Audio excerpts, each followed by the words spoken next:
Oh, those were the days. And now we got to redo it. Yep. It's called the natural cycle of sports. And we shouldn't have been surprised by it. So it starts Tuesday. That's why it says, and that's why, I was thinking about this. When you get to be my age, and I'm going to try to instill some positivity into this. You get to be my age, you understand the natural cycle of sports. You can't win all the time. You have to go through some dry spells to be a great team. And that's something that I've understood my entire life. And what you find, Goo, is if you know those moments are coming, and we do, you embrace them. You get enthusiastic about it. You look forward to change. I hate how you're like, dude. That's what, to me, is the most exciting spot. You know what? It's not scary, hard. though, Steiny. It's scary. It is not hard. Because what if you don't get it right? To walk into an organization that has Thompson, Green, and Curry, and they roll, and that's great, and we've enjoyed it. How you draw it up. This is more exciting to me. Let's do it again.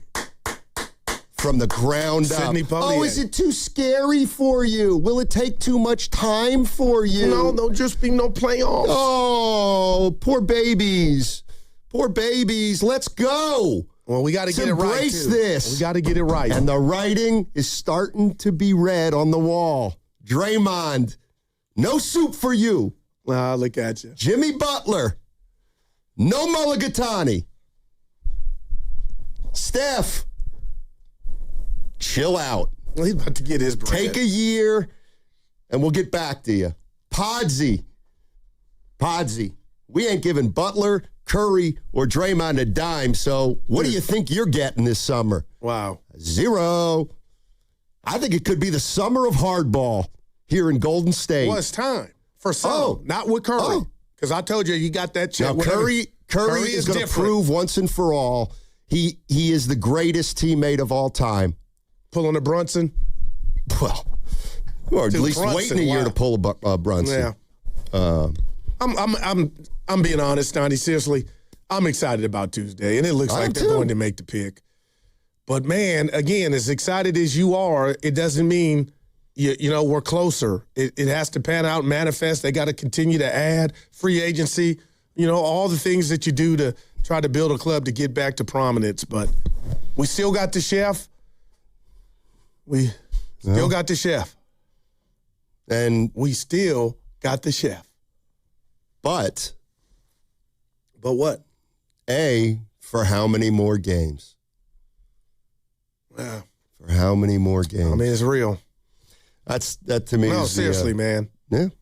The one thing I was also thinking, and we're going to get into Kawhi Leonard because he's the latest. I'll take him. He's the latest name that won't be coming to the Warriors. I'll pick him up from SFO or Oakland. Oh, my God.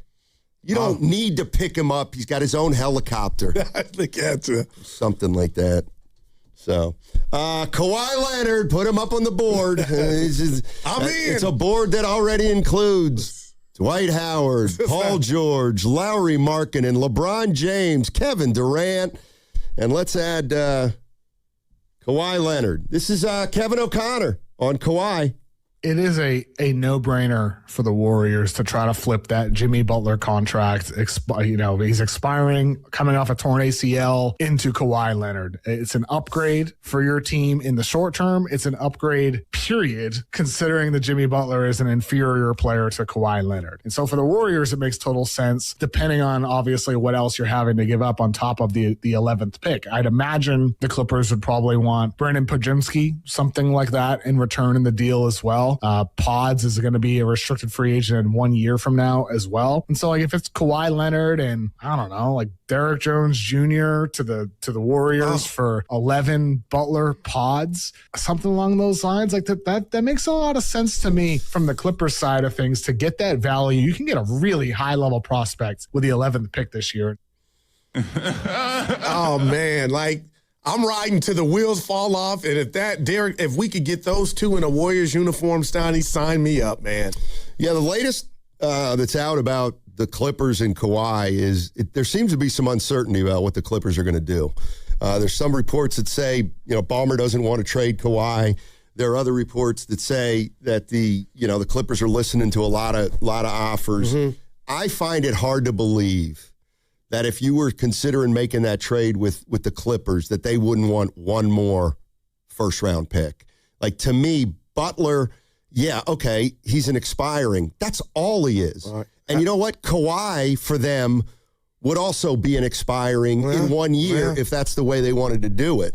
So when I look at them taking Jimmy Butler, yeah, that's great. They're going to get off Kawhi's money for 1 year. Yes, sir. But I don't.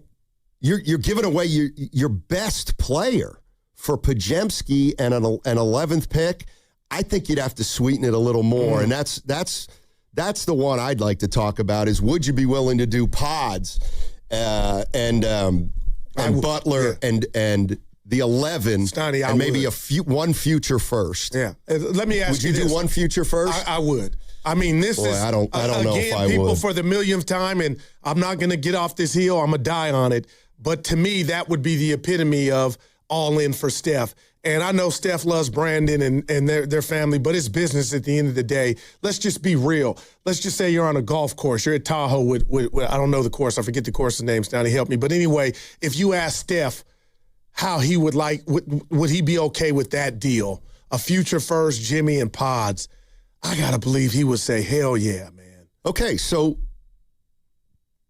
we're still all in for Steph. Until it's over, right? Like, how can it be? Until it's over. What does that mean? If you're still all in for Steph, that would check that box. But can I ask if it's fair to ask whether it's the right thing to be all in for Steph Curry? Now, without seeing how many GP, shout out Gary Payton, how many games played is going to be on the ledger this year, I think that's fair. But if we're proactive, if like I always try to be, and it's 65, it's a normal season for him. And if they make the play-in playoffs, he's upright. Stoney, I think you pull that trigger, baby. You just do. Yeah, I'd be really concerned about it. And what would that do for Draymond's future? He'd probably get that, they'd probably exercise that. I'm just thinking you got Kawhi, Steph here, and you make a run at it, and you add, obviously, stuff around the edges. But I feel like that would solidify Dre being a Warrior if they pulled that trigger for Kawhi. I think. No, not necessarily. Not necessarily. Does anybody worry? What a worry. And is it fair to even do this? Because this is the part that I can't stop wrapping my head around. He has an injury that he's never had before. He's talking about a new normal. We don't know what that means.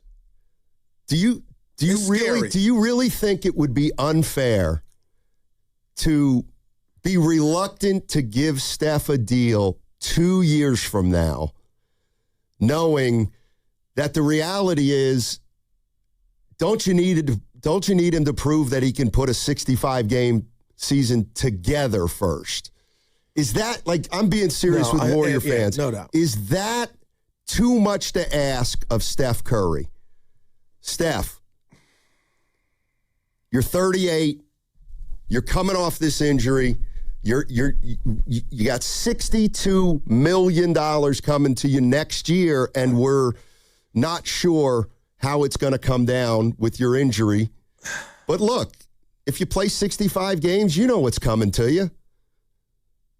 Can we just hold off so that if this thing is more serious than we thought, we're not left holding the bag in 2027, 2028 with you not playing, but you making a ton of money?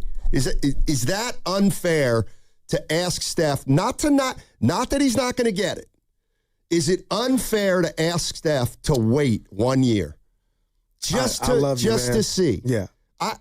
Put I yourself in his shoes. I'm trying to make a correlation with like if it was Matt Steinmetz or Matt Nahigian or Daryl Johnson, just a regular player or regular guy, it would be more than fair. And I know that people are going to come for me. Oh, Guru, you'd go bankrupt. You do this or that. But this team and Steph Curry not only have a relationship, they have a marriage. And in those vows, it says for better or for worse. And right now, I'm putting myself in the chef's shoes. We've gotten all the way here, all that glory, the Denzel, 4 championships. I just feel like, Steiny, it would I understand the premise of the question, but because it's Steph, I feel like you're trying to jump off of a train that I kind of feel like you already owe me the bread. I've been consistent with that because what he's meant as a steward of your franchise, I feel like it kind of would be like, damn, that's what... To wait. So you want to play and go, huh? Not pay and go, play and go. I'm asking you to put yourself in Steph's shoes I would where he tells Aisha, I'm just saying, can you believe that they're doubting me to the point to where they want to hold off on giving me the bread? Haven't I done enough if I go out there in game 3 after you re-up me and something goes? I kind of earn that, So even though it's going in the direction that we see it going, yes, you're willing to pay Steph Curry over the next 2 years. I know it sounds $128 million. But I'm hoping But he's on track to play 100 games in the next 2 years. Well, on track, Steiny, is kind of slitting your throat, yeah. I think. Yeah. I mean, that would be the nightmare scenario is if Steph turns into a player who's just if I knew he could play 60 and that wasn't a concern for me, I would probably do it, or if it was a few years ago. But it's every year for Steph is kind of uncharted waters. And again, I'm not kicking him to the curb. I'm asking for the good of the franchise. Delay. You want a delay. That's all. And maybe Brunson did it. Yeah, and it was different circumstances. And I said this to you and Sam. Shout out Loveman. What if Steph is feeling some type of way of him letting the team down last year to where let's just kick this can down the road? I understand that thought. If the chef was being as real as possible to management, Joe, I get it. You got and what if Steph somehow is not doubting himself, but feels like, okay, I totally understand, your trepidation. Let's just kick this can down the road, see how I hold up this season, and then if I do, we go from there. That to me would be the perfect solution.